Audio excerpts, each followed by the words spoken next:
Hai, berjumpa lagi dengan saya, Erlangga, di channel YouTube Erlangga Lazuardi. Kali ini kita akan membahas tentang cara berkomunikasi dengan orang sensing.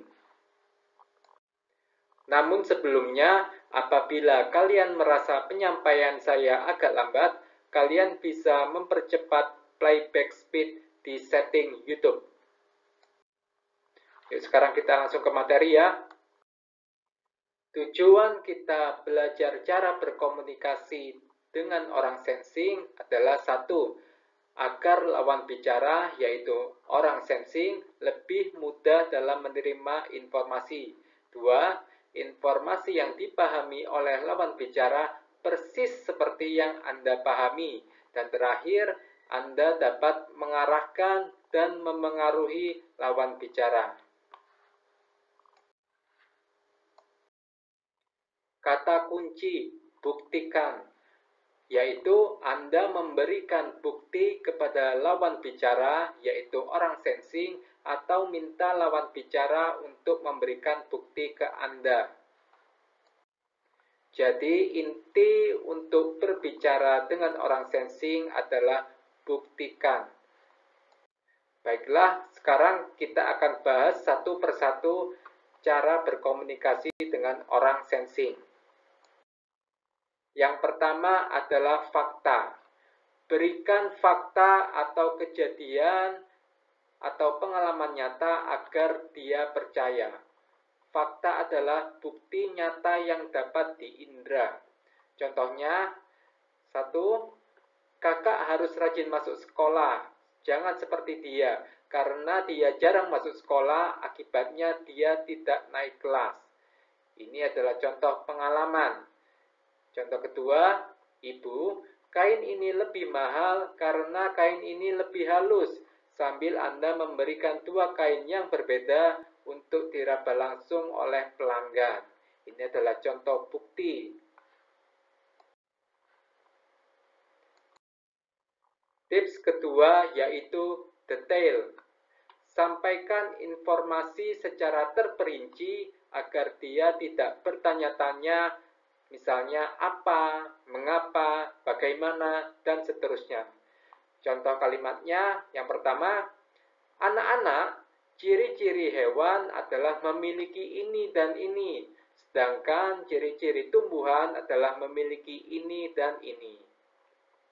Contoh kedua, kamu orderkan ini ke PT X, sambil Anda memberikan daftar yang berisi jenis barang dan jumlah. Kamu minta barang dikirim besok, pembayaran tunai saat barang tiba. Jadi ini adalah contoh detail. Tips ketiga, berurutan. Sampaikan informasi secara bertahap, tidak langsung semuanya sekaligus, dan berurutan dari awal hingga akhir agar dia mudah dalam menyerap informasi. Contohnya, kemarin kita sudah belajar pengertian, jenis-jenis, sifat-sifat, dan cara menggambar bangun datar. Hari ini kita akan belajar mencari rumus luas dan operasi hitungnya. Besok kita akan latihan soal. Ini adalah contoh belajar secara berurutan. Contoh kedua, kita bikin analisis dahulu, baru kita bekerja berdasarkan hasil analisis, lalu kita evaluasi hasil kerja kita. Ini adalah contoh bekerja secara berurutan. Tips keempat yaitu harfiah. Gunakan bahasa sesuai makna asal dan bukan bahasa kiasan agar dia tidak salah tafsir. Contohnya, yang pertama, jangan katakan dia anak yang panjang tangan, tapi katakan dia adalah anak yang suka mencuri. Contoh kedua, jangan katakan kakak dan adik itu bagai air dengan minyak, tapi katakan kakak dan adik itu tidak pernah akur. Ini adalah contoh berbicara secara harfiah. Tips kelima yaitu diksi. Maksudnya, pilih kata yang maknanya paling akurat, yaitu yang paling mewakili informasi yang ingin Anda sampaikan, agar pemahaman dia persis seperti pemahaman Anda. Contohnya, yang pertama, masak ayamnya jangan dibakar, tapi dipanggang. Kakak bisa atau boleh menambahkan kecap, tapi jika begitu, maka tidak perlu ditambah gula Jawa lagi. Dan kakak harus atau wajib angkat ayamnya jika sudah berwarna kecoklatan. Jadi ini adalah contoh penggunaan kata yang tepat. Dibakar, bisa atau boleh, perlu, harus atau wajib. Contoh kedua, sebaiknya kamu tidak hanya memposisikan dirimu sebagai atasan dari bawahanmu, tapi juga sebagai leader, manager, coach, dan mentor. Ini juga adalah termasuk pemilihan kata.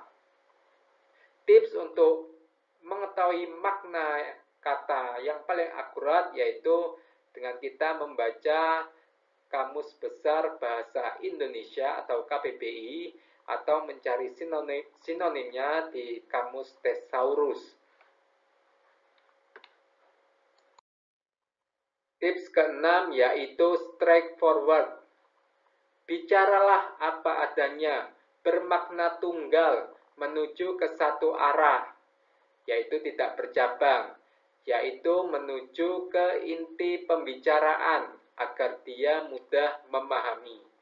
Contoh yang pertama, kakak kan ingin lulus SNMPTN, jadi nilai rapor kakak tiap semester harus bagus. Maka dari itu kakak harus rajin belajar ya. Contoh kedua, dari hasil diagnosis, ibu kena penyakit AIDS. Ini saya resepkan obat. Ibu harus minum obatnya rutin, dan pekan depan ibu harus kontrol lagi. Ini adalah contoh kalimat straightforward. Tips ketujuh, masa kini. Berikan perhatian lebih pada masa kini atau masa sekarang, bukan masa depan, karena dia lebih mudah menerima kenyataan di masa kini daripada membayangkan masa depan. Contoh yang pertama, cita-cita kakak sungguh mulia, namun kenyataannya sekarang banyak masalah yang menghambat. Jadi kakak perlu memikirkan cara lain.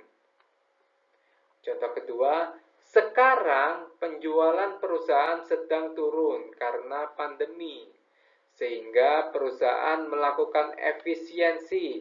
Untuk itu kamu harus berprestasi agar tidak di PHK.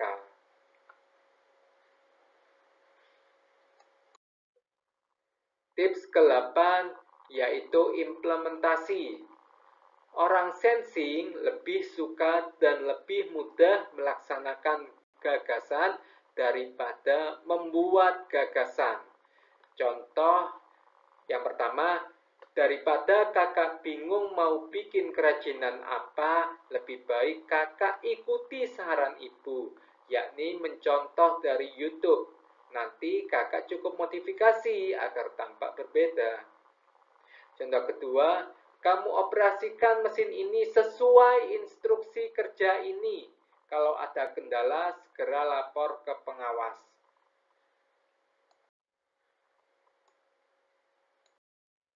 Baik, itu saja yang bisa kita bahas kali ini. Jangan lupa subscribe channel YouTube ini, Erlangga Lazuardi. Kalau kalian ingin bertanya seputar tes TIFIN, misalnya lokasi tesnya yang paling dekat ada di mana, silakan hubungi saya melalui WhatsApp di nomor saya ini. Kalau kalian ada pertanyaan, mungkin ada yang belum jelas, silakan sampaikan di kolom komentar di YouTube. Semoga video ini bermanfaat. Sampai jumpa di video selanjutnya. Bye-bye.